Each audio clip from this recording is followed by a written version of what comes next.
Hello, good morning. I have just pulled off in Canmore because I am here to get some help.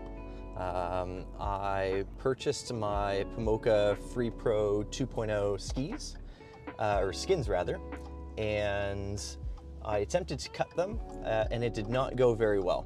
I attempted to save it and it still did not go very well.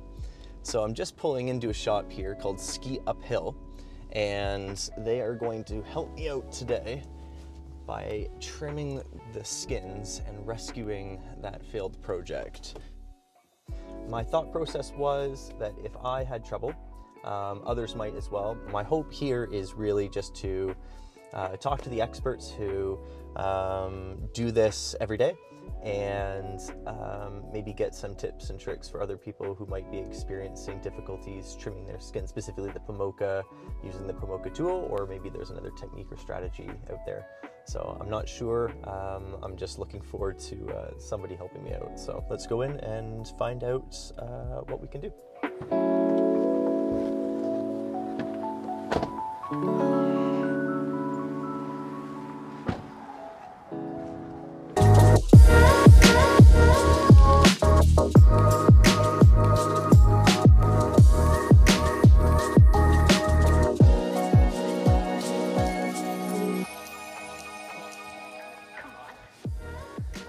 Nice. There you go. Cheers.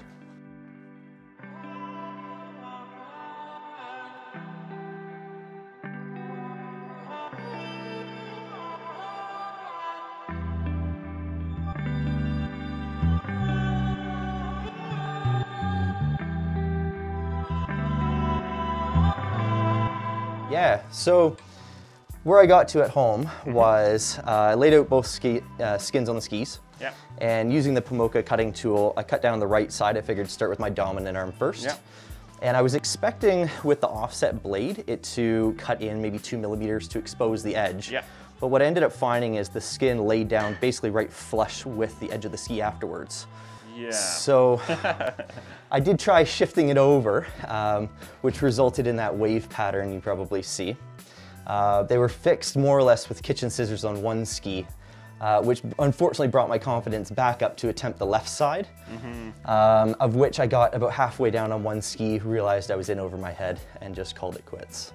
So come to the experts now. Yeah, so the trick, like the cutters are pretty good for Pomoca skins, especially like this is a Free Pro, so that's the thinnest skin they make. It's really easy to cut. The cutters are not super sharp, so you can't do like more than 1 or 2 pairs of skins, but especially with the Free Pro, it's a relatively thin skin that's quite easy to cut. But the one thing that's tricky for a lot of people is that here at the shop we use like waxing vise so that we have a really stable platform. Right. If you were to do them like yourself, you know, you kind of have to like sort of try to make it work like this, right?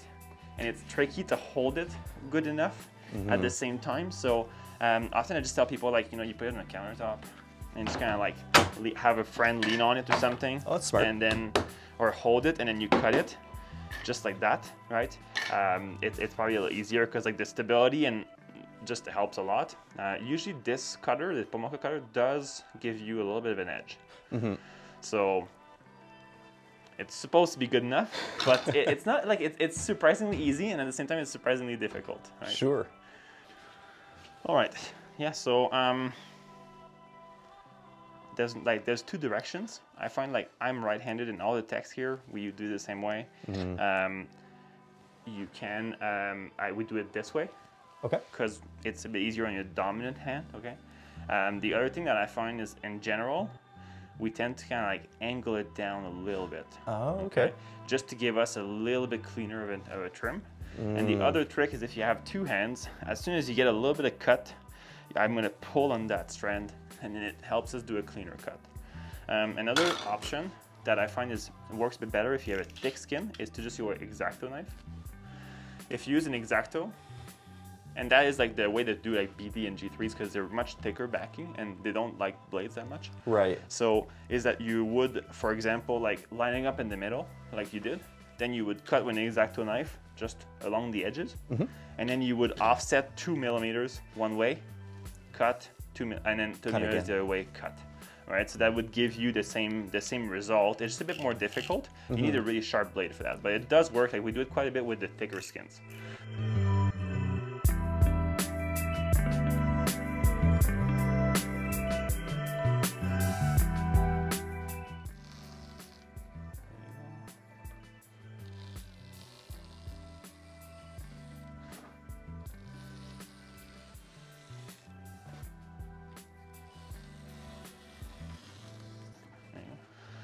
Beautiful. So, yeah, it's kind of, so I actually grab the tool.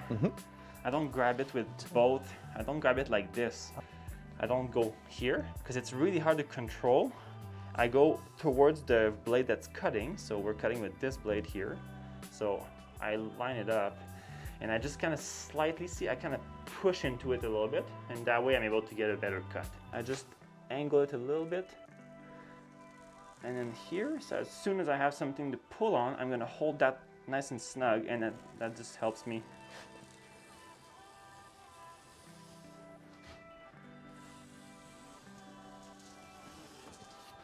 There you go.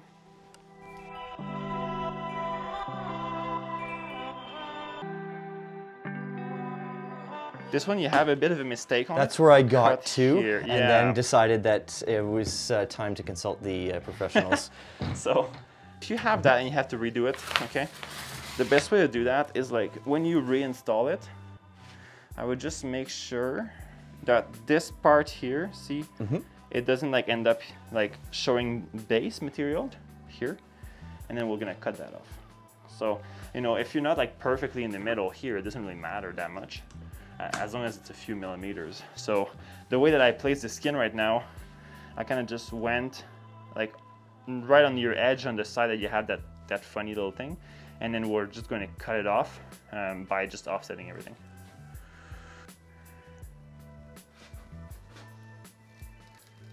There you go. And then again, so I just kind of hold it.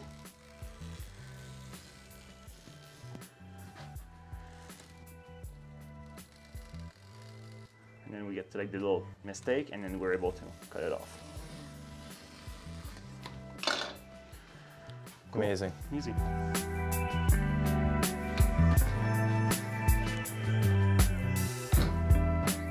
Now, I have read some places that suggest not cutting the skin backwards, but you've had great success on the first ski. Is there any concern about that, or not necessarily? I don't think so. Like, I think it depends on how sharp your tool is.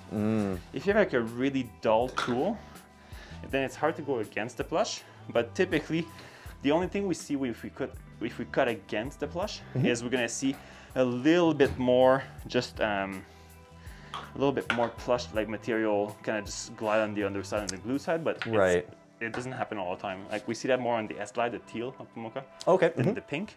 But yeah, it's a little bit more difficult. Like for me, I find I have an easier time pulling than I have a time pushing. Right, makes sense. And so I don't like to use it that way because I find it's difficult to get good control. Right. And the angle right. And yeah, but at the end of the day, it's the same thing. If you're to push, it's the same idea. So instead of, again, grabbing it from the back, you're gonna put a bit of pressure towards the front to really push against your sidewall. And that helps controlling just like the speed and the skin. And then you should be able to like drag it along all the way. I don't find it makes enough of a difference, to be fair. But yeah, there you go.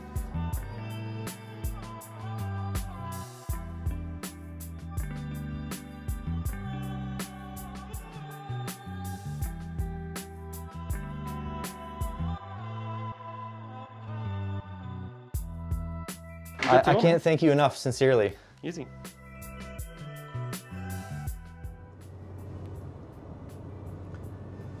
So I've just left SkiUphill, and I cannot thank Joel and Gavin and the rest of the team for their hospitality, their professional services, for everything. If you're wondering, no, this is not a sponsored video. Yes, I paid full price for the service, and quite honestly, I would have paid twice. They charge $15 for skin cutting services, and when you're dealing with a product that's $260, $280 Canadian, and you're talking $15 to have somebody who's probably cut in the hundreds, dare I say thousands of skins before. That experience and the quality of the service is worth its weight in gold. But I feel like phrasing it that way is actually undervaluing their services, because SkiUphill, having had a chat with them, they specialize in backcountry ski touring. The shop's been open now, they were saying, for 5 years, and I'm actually embarrassed to admit that I only learned about them when I needed help, and I wish that I had not put myself in that position where I could have potentially ruined a few $100s worth in ski skins, and I had just gone to them in the first place. So if you are in the Canmore, Alberta area, or you're in Calgary, or you're passing through, I mean, if you're anywhere near here, if nothing else, pop in. They have an espresso machine, and their knowledge, expertise, skills, it speaks for themselves. So I cannot thank them enough, sincerely, because I feel like they really saved me. Well, not feel like, they did. So thank you. So if you have any questions, you're welcome to comment them down below, but I would just call SkiUphill, and we will see you in another one. You take care. Bye for now.